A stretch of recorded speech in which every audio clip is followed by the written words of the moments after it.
Alhamdulillah. Alhamdulillahilladzi arsala rasulahu bil huda wa dinil haqq liyudhhirahu 'ala dini kullihi walau karihal musyrikun. Salatan wa salaman 'ala nabiyyina al-karim sayyidina wa habibina wa syafi'ina Muhammad ibn Abdillah wa 'ala alihi wa sahbihi wa man tabi'ahum bi ihsanin ila yaumiddin.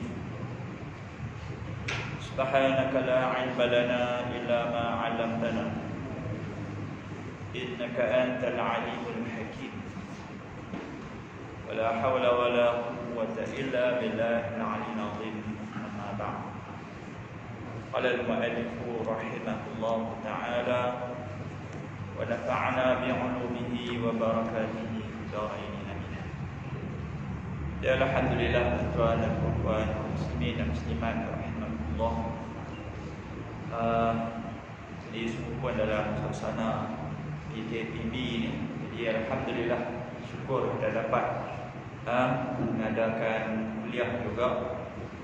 Bahkan kuliah ilmu ni suatu perkara yang sangat penting. Ilmu yang wajib kita pelajari, bahkan dia menjadi santapan rohani kita, memantapkan jiwa kita. Dan itulah yang lebih utama berbanding dengan fizikal kita pun kita jaga, tapi rohani itu membuatkan orang yang sakit pun jadi lega, ya, sebab iman dah yang kuat. Baik, jadi malam ni kita sambung lagi khulasah ringkasan daripada kitab yang telah kita khatam habis, tapi kita tengok balik sekali lalu bagaimana kita mengingatkan balik pelajaran yang kita dah belajar ni. Tentang ilmu, biarlah dalam dada kita, ilmu yang difahami, yang dipegangi, yang bersama-sama kita di mana saja kita berada. Apatah lagi dengan ilmu akidah, ilmu tauhid.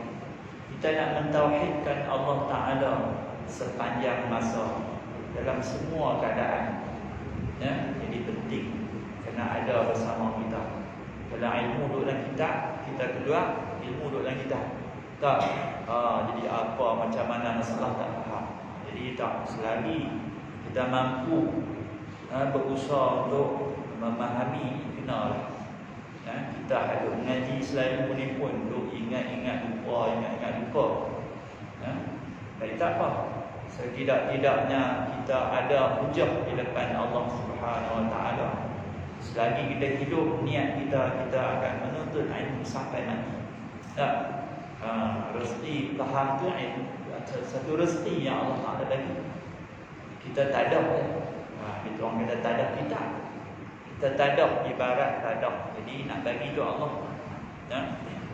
Baik, malam ni kita tengok sifat iradah Allah, sifat kehendak Allah Subhanahu Wa Taala.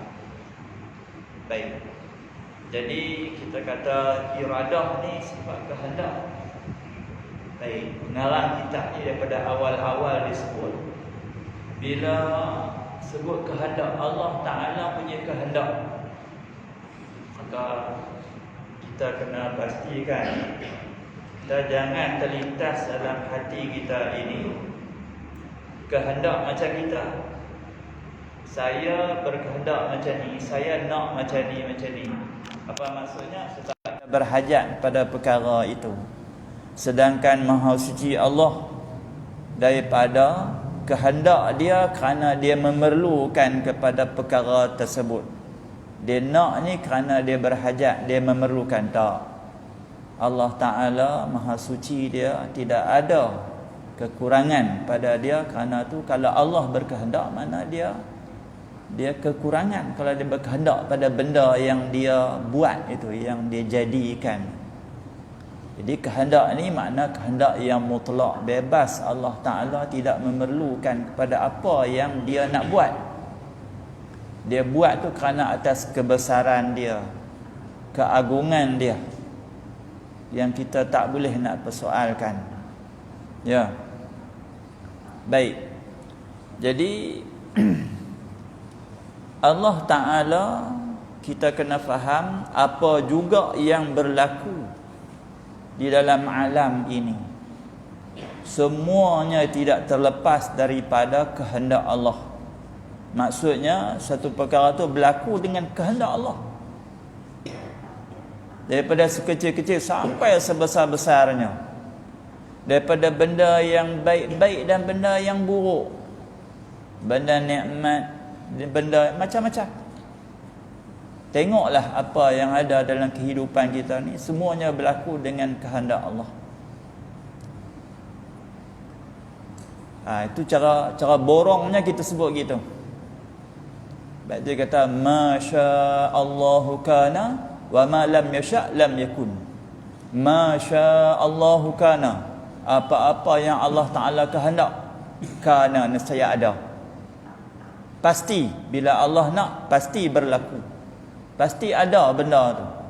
Wa ma lam yasha, dan apa yang Allah Ta'ala tak kehendak, Allah tak mau benda tu berlaku. Allah tak nak. Tidak ada kehendak Allah di situ. Lam yasha lam yakun, nescaya tidak akan ada. Ya. Jadi bila kita pegang tu kukuhlah dalam diri kita. Bila berlaku tu pada i'tiqad kita apa? Sebab Allah Ta'ala nak benda tu berlaku. Dia tak silap. Tidak ada terlupa, terjadi. Allah Ta'ala tak kehendak tapi jadi juga. Tak. Jadi kena faham baik-baik. Baik.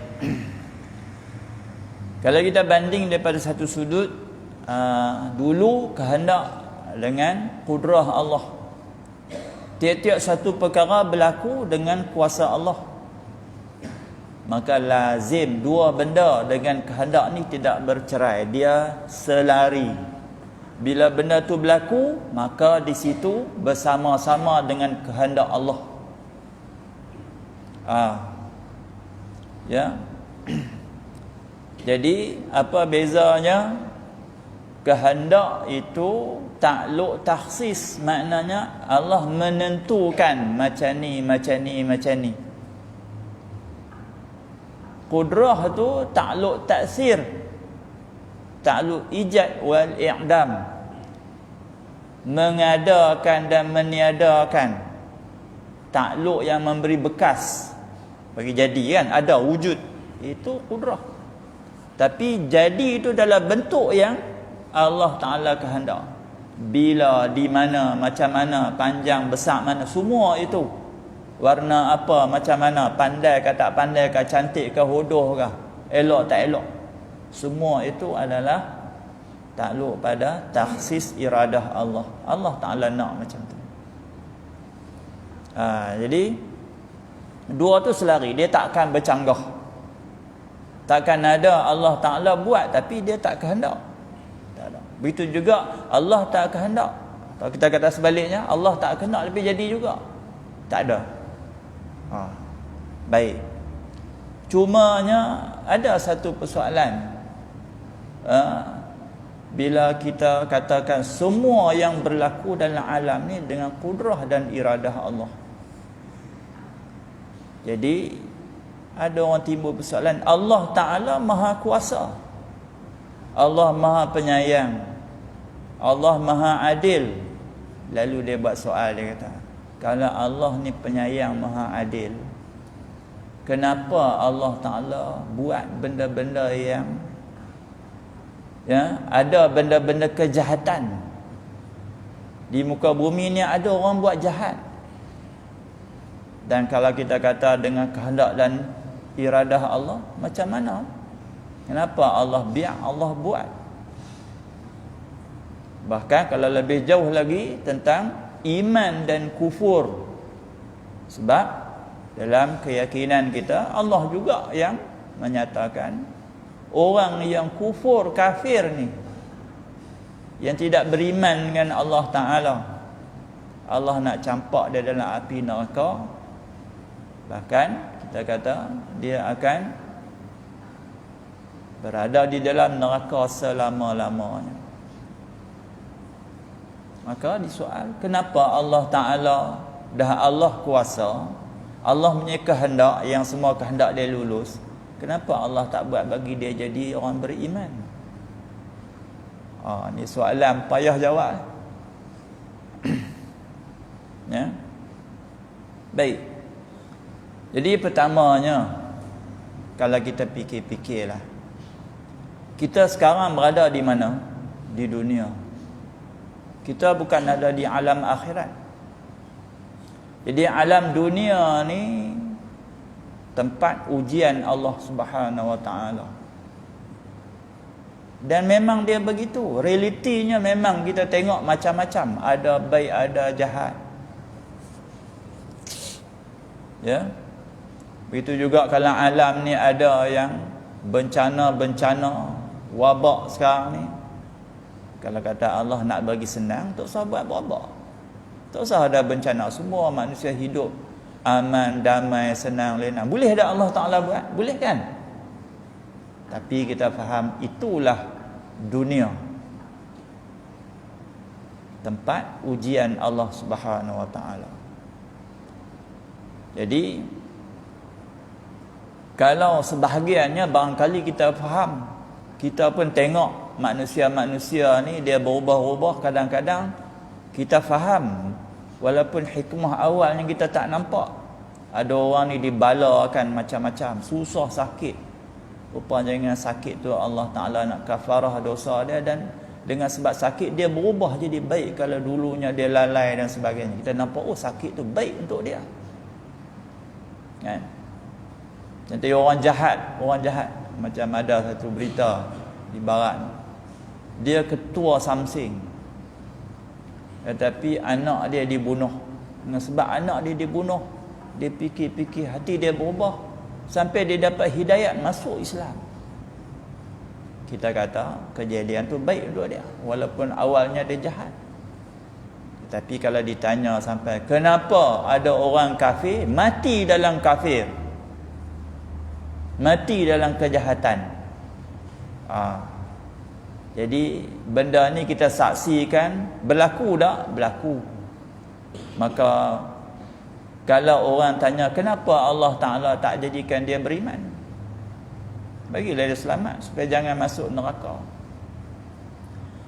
Maka bila sampai peringkat tu ulama-ulama letakkan batasan, batasan kita ni, pasal kita duk fikir tentang apa sebenarnya? Kita fikir tentang perbuatan Allah, kehendak dan kudrah Allah Ta'ala. Macam seolah kita persoal, apatah lagi kalau sampai peringkat nak mengkritik Allah. Kenapa Allah tak buat macam tu? Jadi kalaulah kita nak ikut kehendak kita nak hak baik-baik tak ada orang jahat apa, maka yang pertama sekali kita boleh tengok hilang habis hikmah dunia ini yang Allah Ta'ala jadi darul imtihan, dunia tempat ujian, tempat fitnah. Kan? Jadi sebenarnya adakah kita nak atur Allah? Kita nak atur kerja buat Allah. Allah kena buat macam ni, kena buat macam ni. Siapalah kita dengan ilmu kita? Kan? Sebab tu bila sampai peringkat, kalau tadi kemuncaknya tadinya yang kita tak tahu kenapa Allah Ta'ala tak selamatkan macam Abu Lahab, Abu Jahal mati tak beriman. Dan itu contoh saja, bahkan berjuta-juta orang lagi yang tak beriman. Maka sampai dekat had itu, ulama kata, kita kata itu kita beriman dengan Allah yang Maha Adil, maka banyak perkara-perkara yang berlaku di dalam ilmu Allah, yang dalam hikmah kebijaksanaan Allah, dalam rahsia-rahsia Allah yang kita tak tahu, yang kita tak tahu, yang tidaklah patut untuk kita persoal atau apatah lagi kalau nak pertikaikan. Maka Allah Ta'ala pun pernah bersabda, berfirman, la yus'alu amma yaf'alu wa hum yus'alun. tidaklah disoal, ditanya mengenai apa yang ia lakukan. Maknanya jangan ditanya mengenai kenapa Allah buat macam ni. Wahum yus'alun, sedangkan mereka lah yang akan ditanya, disoal di akhirat. Mana yang lebih penting? Kita fikir mengenai kerja buat Allah yang tak ada kesudahannya, tak ada jawapan pada kita sebab akal kita tak sampai, ataupun lebih baik kita memikirkan tentang diri kita, yakni amalan-amalan yang kita dah buat di dunia ni selama ni. Maknanya kita buat persediaan di dunia untuk kita jawab di akhirat, yaumal hisab, kan? Pada hari kita dihisabkan amalan-amalan kita ni. Kalau kita tak buat persiapan, kita tak boleh nak jawab dengan baik. Maknanya kita tak mikir, kita tak menilai, tak hisab muhasabah diri kita ni, amalan kita baik ke buruk. Sebab itu Allah Ta'ala sediakan peluang pada kita ni. Selama hidup di dunia ni ada peluang, gunalah peluang.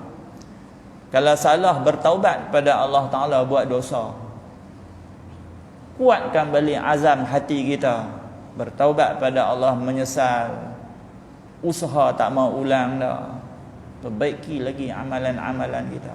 Itu lebih baik daripada duk fikir tentang kenapa Allah buat. Jadi kalau ada siapa yang duk fikir-fikir sampai ke situ, maka berhenti di situ. Fikir tentang diri dia, apa persiapan kita untuk mati, untuk selepas mati dan seterusnya, yang akan hidup di akhirat kekal abadi, yang kita tak tahu ke mana akhir tempat tuju kita, ya. Sebab itu kita kena bezakan. Maka tadi kita kata semua kehendak Allah lulus pasti berlaku, tetapi di sana ada perkara yang baik, yang buruk, yang taat, yang maksiat, macam-macam. Maka di situ dalam penilaian kita lah, dalam bab iradah Allah ni, kita kena faham baik macam ni. Kita tengok, tidaklah lazim semua benda itu dalam redha Allah. Sebab kalau benda itu benda yang pada syariat yang Allah Ta'ala tentukan, benda itu benda dosa, benda maksiat, tetapi berlaku dengan izin Allah, kita kata, yang hakikatnya dengan kehendak Allah, kudrah Allah, berlaku benda itu, maka kita kata kehendak, dalam kehendak Allah Ta'ala itu tidak ada redha, tidak bersama-sama dengan redha Allah. Bukan Allah Ta'ala terpaksa buat, dah Allah buat tadi kita kata dengan rahsia-rahsia dia, ada hikmah dia di situ yang kita tak tahu. Yang sebahagiannya kita kata tadi, kita tengok di dunia, oh rupanya dia nak jadi baik sebab itulah. Tapi ada benda yang kita tak faham sampai sudah. Jadi kita kata, oh kalau benda tu pada zahir, pada syariatnya menyalahi syariat, maka dalam perkara itu Allah tak redha. Tetapi Allah Ta'ala kehendak, maka dia berlaku. Begitu juga sebaliknya, kalau kita kata benda yang dia perintahkan, benda yang perintah selari dengan syariat, benda tu berlaku, maka pastilah benda tu Allah redha. Nampak? Kalau benda yang bercanggah dengan syariat, dia berlaku, maka Allah Ta'ala tak redha benda tu. Kalau benda tu masuk benda yang Allah Ta'ala perintahkan, maka benda tu benda Allah redha. Jadi kita buatlah. Kita pada pihak diri kita, kan Allah Ta'ala bagi ikhtiar, bagi pilihan, no? Bagi pilihan, maka kita bekerja, kita beramal, kita berusaha atas iradah sandaran kita ni, ada kemahuan, ada kehendak, kan. Jadi atas jalan tu kita beramal, kita usaha. Jadi kalau kita usaha-usaha, jadi sungguh berjaya. Macam kita malam ni, kita main di masjid, semayang maghrib, duduk dalam kuliah, ada agak setengah tempat. Lepas semayang dia keluar, dia balik. Satgi Aisyah barulah tu pun ada sekerat. Kadang ilmu ni pun majlis ilmu bukan semua orang Allah Ta'ala bagi. Dah mai dah masjid pun tak boleh duduk majlis ilmu. Itu kehendak Allah tak? Hakikatnya memang kehendak Allah, tapi kalau dia pilih untuk balik, dia rugilah. Jadi kita ni kita pilih untuk semayang, untuk duduk majlis ilmu. Saya nak semayang Isya pula, tunggu lagi, sanggup bagi masa. Maka dengan kehendak Allah Ta'ala kita berada di sini, tetapi Allah Ta'ala sandarkan kepada kita. Kenapa? Kita duduk di sini dengan kehendak kita, ikhtiar kita. Kita pilih untuk duduk di sini. Sebab berapa ramai orang yang macam tu juga. Dia ada pilihan, tapi dia pilih duduk tang lain. Dia tak mahu duduk dalam masjid. Tak mahu waktu maghrib ni nak buat apa? Waktu maghrib ni kalau duduk di rumah, duduk depan TV lagi kau. Jadi jangan. Kita nak buat macam mana? TV waktu maghrib pun ada rancangan macam-macam. Ada orang ni kita senang dia kata, TV tu remote kat tangan, tutup lah. Dia kata senang.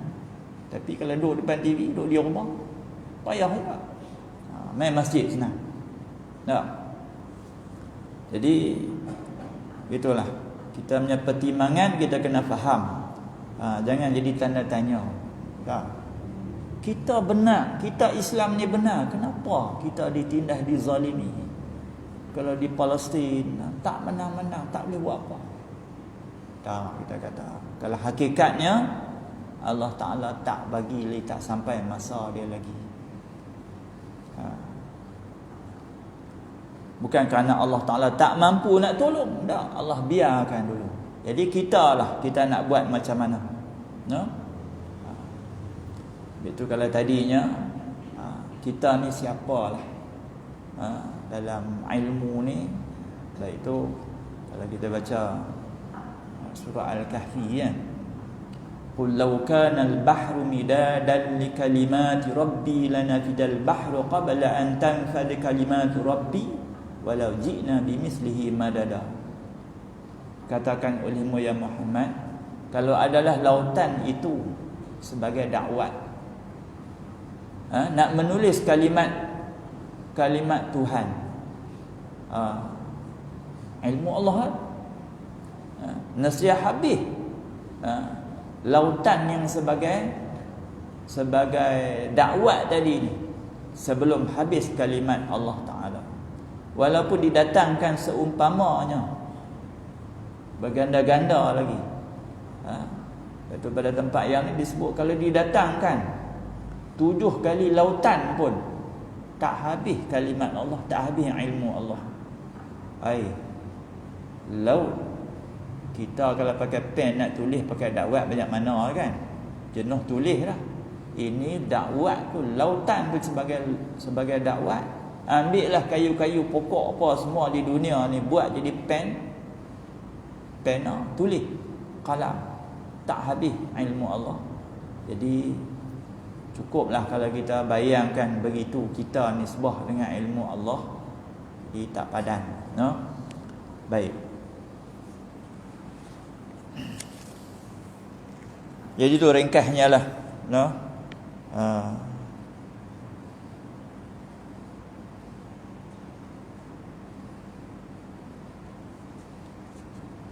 Jadi jangan kita jatuh salah. Contoh dia kata bersalahan bagi Mu'tazilah. Kita baca dulu. Dia kata Mu'tazilah mengatakan bahawa iradah Allah Ta'ala itu tiada takluk dengan segala yang jahat dan yang keji. Ini Mu'tazilah ni itu keluar daripada akidah Ahlussunnah wal Jamaah. Walaupun kita tak kata mereka ni kafir, tapi macam tadilah kita kata, benda yang jahat, yang keji masih dalam lingkungan iradah Allah Ta'ala. Dia berlaku dengan iradah Allah. Tapi bila dia melalui perbuatan manusia yang dia yang buat, dia tanggungjawab lah. Dosa tu disandarkan kepada dia. Sebaliknya dengan keadilan Allah Ta'ala, kalau satu orang tu buat jahat ke, tetapi bukan dengan sengaja, tak sengaja, terlupa ke apa tak lagi, Kalau habis tu orang gila ke apa, tak disandarkan kepada dia kesalahan tu sebab dia buat tak sengaja. Sungguh adil Allah Ta'ala. Tapi adapun bila Allah Ta'ala biarkan orang tadi buat jahat, Allah luluskan dia, itu masuk dalam hikmah-hikmah yang sebahagiannya kita tahu, sebahagiannya kita tak tahu.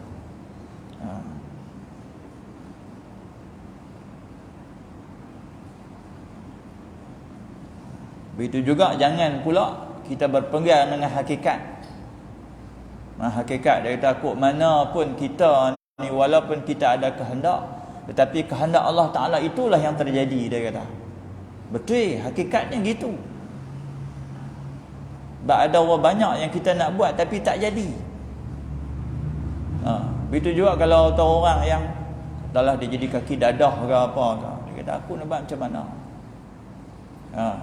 Allah Ta'ala dah tentukan dan dia berlaku dengan kehendak Allah Ta'ala.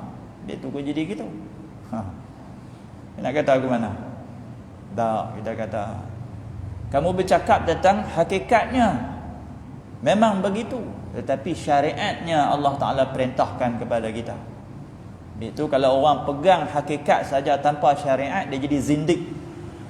Zindik ni orang tak ada agama. Jadi sesatnya orang macam ni. Tak boleh. Sedangkan dia nak menafikan iradah diri dia, ikhtiar yang Allah Ta'ala bagi kat dia. Tapi dalam bab redha, kita kena tengok pula dalam bab hati kita lah, apa benda yang telah berlaku pada diri kita, maka kita tahu benda itu adalah dalam qada Allah Ta'ala. Mana takdir Allah. Benda yang dah lalu dalam kehidupan kita adalah takdir Allah. Maka pertamanya, jangan kita pertikaikan Allah. Sebab tu kita kena kata di sana wajib kita ni ar-ridha bil qada.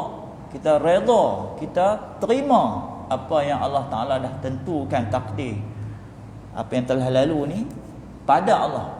Terhadap Allah sendiri kita kena redha. Aku terima Allah Ta'ala dah tentu aku macam ni. Jangan duk kata aku tak puas hati Allah Ta'ala buat kat aku macam ni. Jangan. Kita kena redha terhadap Allah Ta'ala. Dan begitu juga kalau benda tu benda yang kesilapan kita ke apa ke, kita kena terima juga ketetapan itu yang Allah Ta'ala takdirkan. Yang disebut takdir ni masuk dalam bab ni lah kan, qudrah iradah Allah buat kat kita. Kita kena terima juga, redha juga. Adapun dosa itu, adapun perbuatan kita, bila kita tengok pada diri kita, yang tu kita tak boleh redha. Nampak tak? Sikit ya beza dia. Terhadap Allah kita redha. Perbuatan Allah pada kita pun kita redha. Allah yang buat kita. Tetapi bila kita tengok dari segi kita yang buat perbuatan yang salah, yang dosa itu, maka yang tu kita kena cerca diri kita. Kita kena rasa berdosa, kita kena menyesal, kita kena bertaubat pada Allah Ta'ala. Jangan kita melarat pi kepada Allah. Kenapa Allah Ta'ala biar aku macam ni? Yang tu dia dah lajar. Dia tak faham maksud dalam kehidupan ni, ujian-ujian Allah Ta'ala. Baik, jadi cukup masa dekat tu. Kita tengok daripada sudut-sudut yang berbeza tadi, harap-harap kita faham balik apa yang kita dah belajar dulu. Sebenarnya setiap satu benda yang berlaku, ada satu lagi adalah ilmu Allah. Qudrah, iradah, ilmu. Tiga ni adalah selari. Jangan begitu juga ilmu Allah ni dia tak berubah. Allah tahu dah, dan kita ikutlah apa-apa yang terimalah. Ketiga-tiga perkara ni, adapun pada pihak kita, kalau kita tengok sungguhlah, kita berdoa sungguh-sungguh, kita berusaha sungguh-sungguh dalam banyak hal Allah Ta'ala bagi. Walaupun sebahagian barangkali tak sampai masa lagi, tapi jangan putus asa dengan Allah Ta'ala. Allah Ta'ala bagi sungguh kat kita. Kita minta Allah bagi. Tak mungkin kita kata orang yang dah dengan ikhlas hati, beriman sungguh-sungguh, buat usaha sungguh-sungguh, Allah Ta'ala nak bagi sebaliknya. Mana Allah Ta'ala nak buh dia dalam neraka, nak mati ke dalam kekufuran ke. Tetapi kita tak tahu kesudahan kita, maka jangan kita bermudah-mudah dengan Allah Ta'ala. Mana bila kita bermudah-mudah, aku ni dah banyak dah buat ibadat, aku tengok rekod aku bagus ni. Yang tu tak ada. Pemberian Allah Ta'ala kita syukur. Tetapi benda yang akan datang, kita kena selalu dalam keadaan khauf dan raja, takut dan harap. Takut sebab tidak ada jaminan diri kita ni akan selamat. Sebab itu teruslah beribadat kepada Allah. Janganlah rasa diri kita ni hebat, bangga dan sebagainya. Tetapi mintalah agar Allah Ta'ala matikan kesudahan kita dengan mati yang khair, yang baik, yang husnul khatimah. Dan kita doalah untuk orang lain juga, ahli keluarga, saudara mara, sahabat handai umat Islam seluruhnya. Biar hati kita sentiasa macam tu dengan Allah Ta'ala. Wallahu a'lam, aqulu qawli hadza wa astaghfirullah li wa lakum. Wassalamualaikum warahmatullahi wabarakatuh. Bismillahirrahmanirrahim. Alhamdulillahirabbil alamin. Salatu wassalamu ala sayyidina Muhammadin wa ala alihi wa sahbihi ajma'in. Allahumma arinal haqqa haqqan warzuqna ittiba'ah wa arinal batila batilan warzuqna ijtinabah. Allahumma ja'alna jami'an minas su'ada wa ja'alna jami'an ahlul jannah. Allahumma rabbana iftah bainana wa baina qaumina bil haqq wa anta khairul fatihin. Wassallallahu ala sayyidina Muhammad walhamdulillahi rabbil alamin.